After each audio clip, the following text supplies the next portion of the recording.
The music was loud, the bass reverberating through the floor as people laughed, danced, and mingled. It was one of those wild parties that seemed to have no end in sight.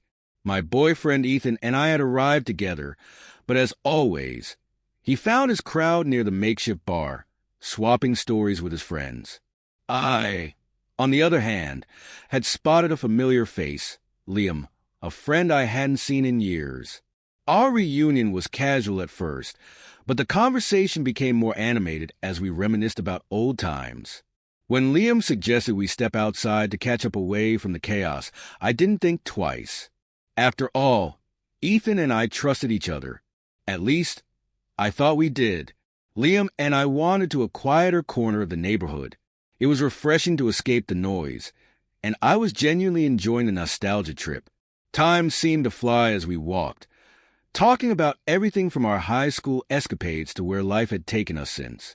It wasn't until I glanced at my phone that I realized nearly an hour had passed.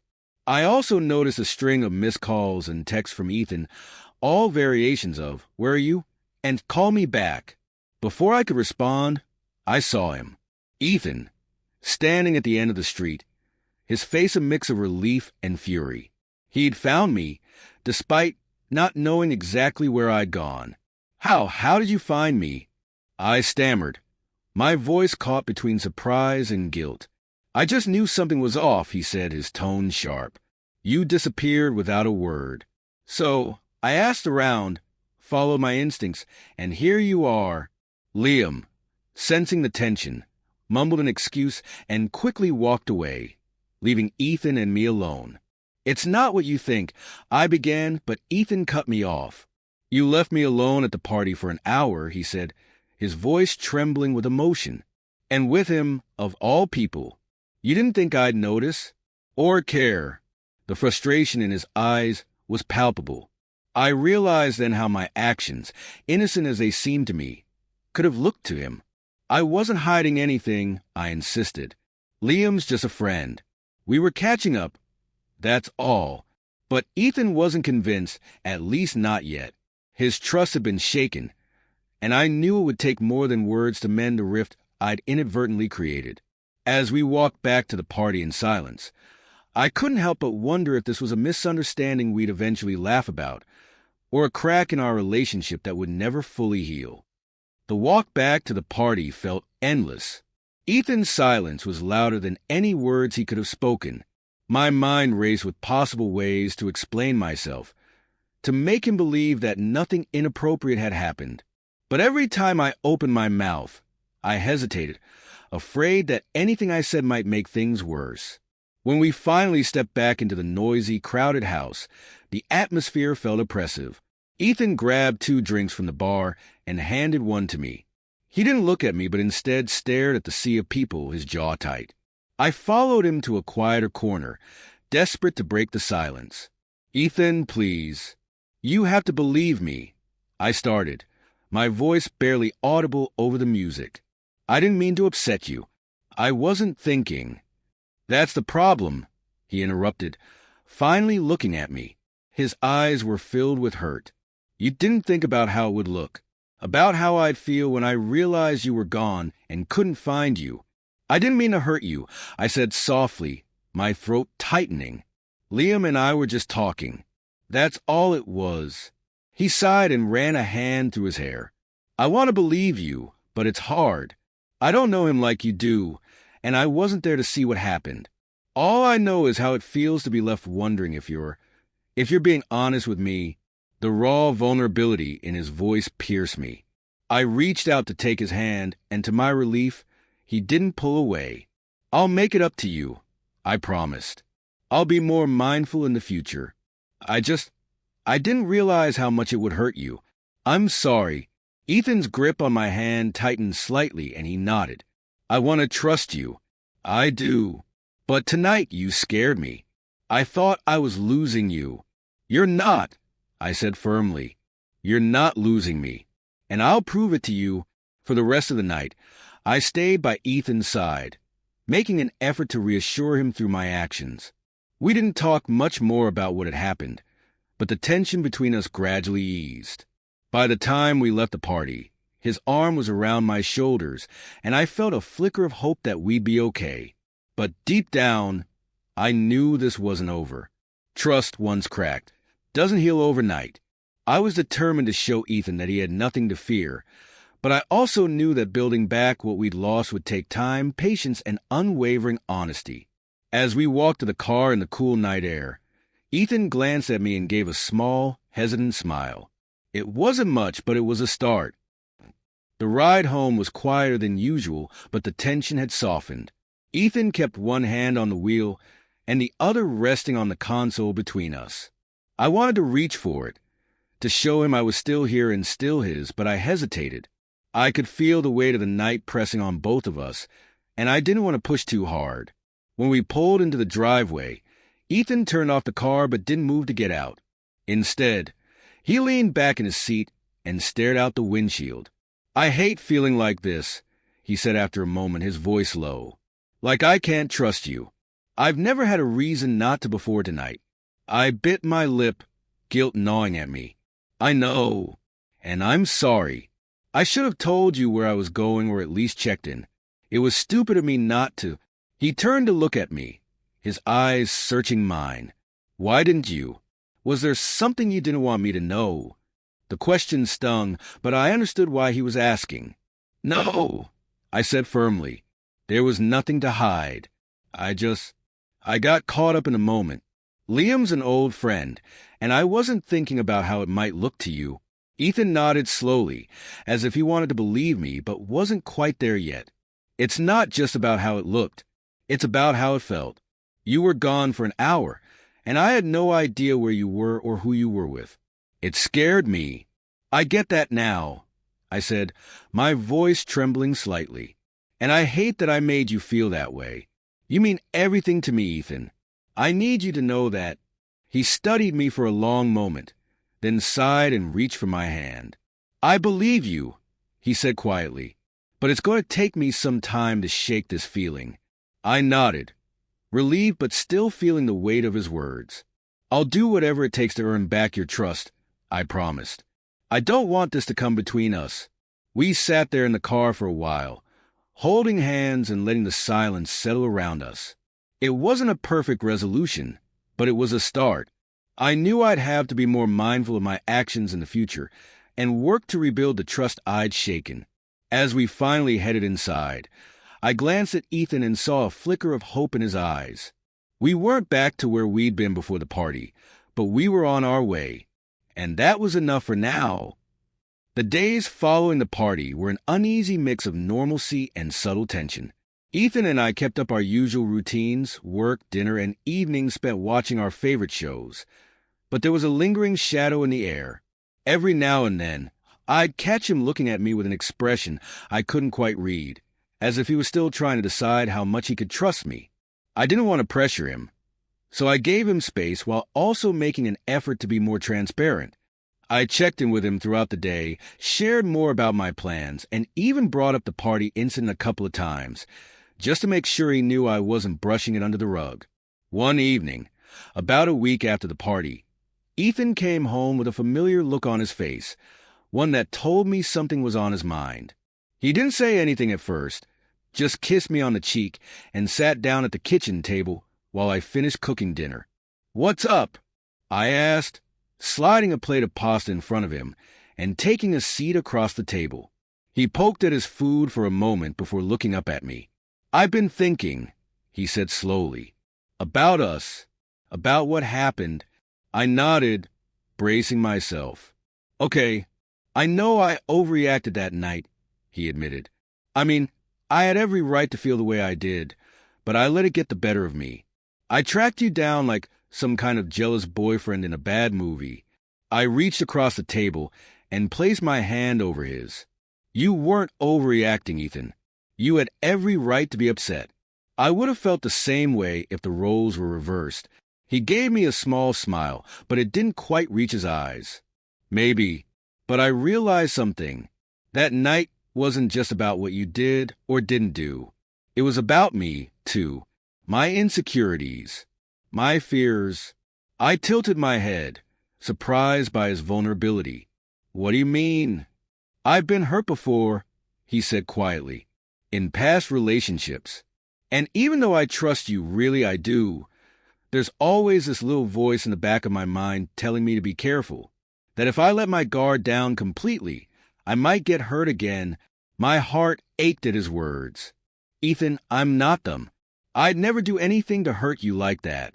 I know, he said, squeezing my hand, but it's something I have to work through, and I don't want to let it ruin what we have. I nodded, understanding now why the party had hit him so hard.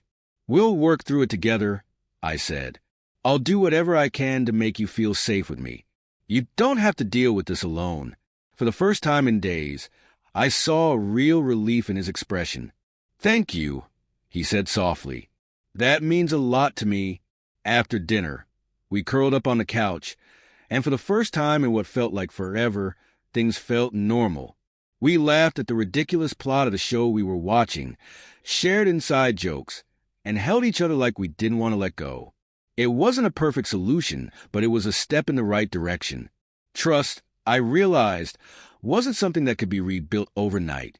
It was a daily effort, a commitment to honesty, understanding, and love. As Ethan drifted off to sleep with his head on my shoulder, I made a silent promise to myself. I would never give him a reason to doubt me again. Over the next few weeks, Ethan and I found our rhythm again. Things felt lighter, more natural, like the dark cloud from the party was finally dissipating.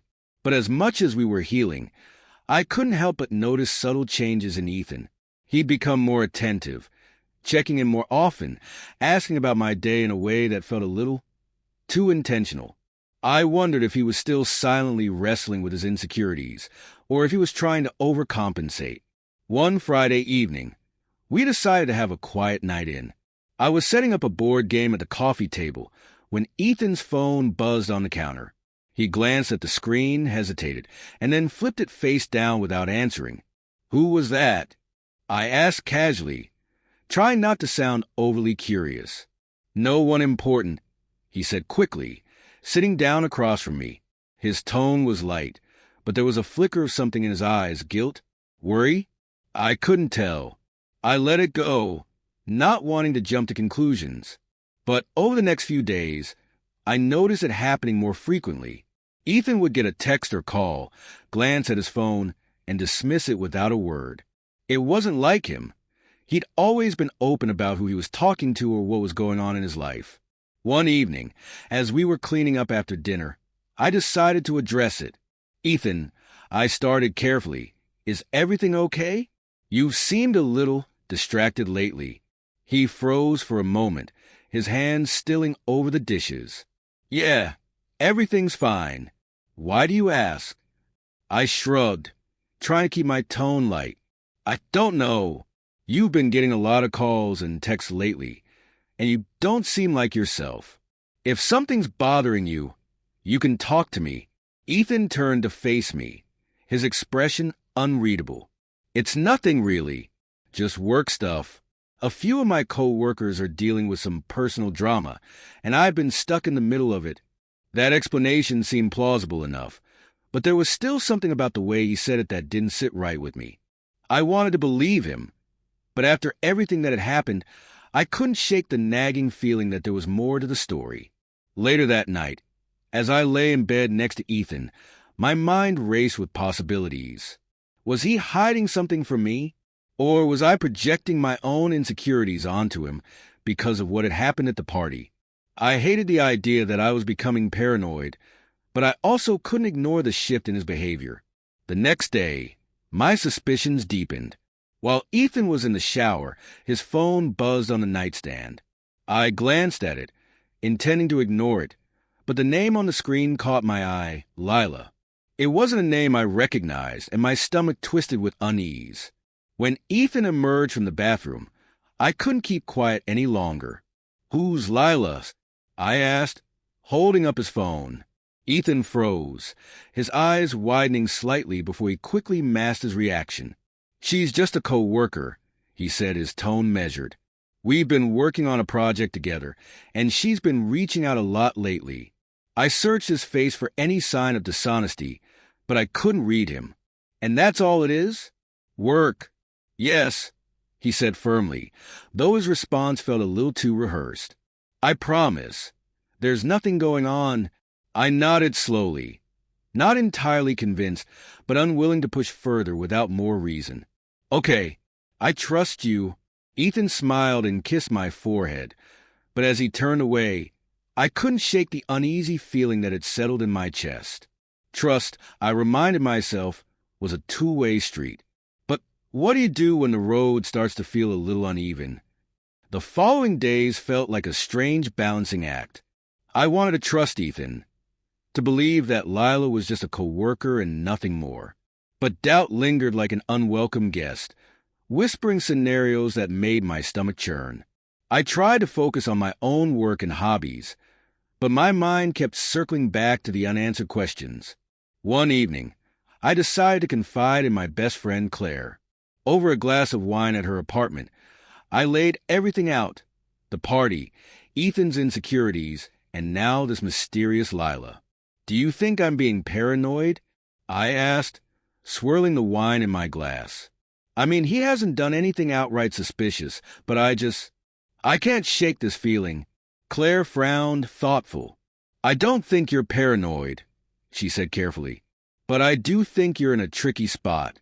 It's not like he's cheated or lied, at least not that you know of, but his behavior has definitely changed. You're picking up on something for a reason. I sighed, leaning back against the couch. I don't want to be the kind of person who jumps to conclusions, but I also don't want to ignore red flags. Have you talked to him about how you're feeling? Claire asked. Not directly, I admitted. I asked him about Lila, and he said it's just work. But I didn't push because I don't want to come off as untrusting. Claire gave me a knowing look.